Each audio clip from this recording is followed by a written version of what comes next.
Aldın koynuna yeniden bizi, erenler yiğitler yetiren diyar.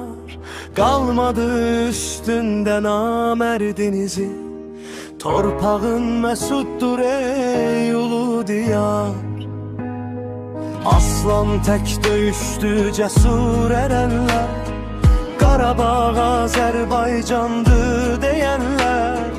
Namerdin başını daşla ezenler, xilas etti seni hain düşmenler.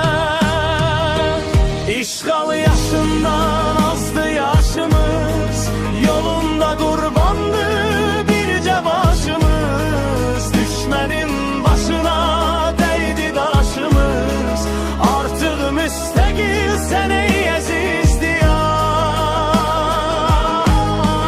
Qarabağ adını qara yazdılar, illerle torpağında at oynadı bastılar. Yallı gedib şərab içib servetini qazdılar. Qədim yurdum sen azadsan ebedi. Qan qusturduq o düşmene bu dəfə, haram oldu bu torpağın havası.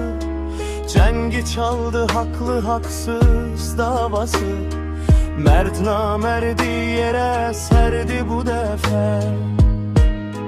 Şuşa qalasına sancıldı bayraq, düşmen arkaya bakmadan kaçtı.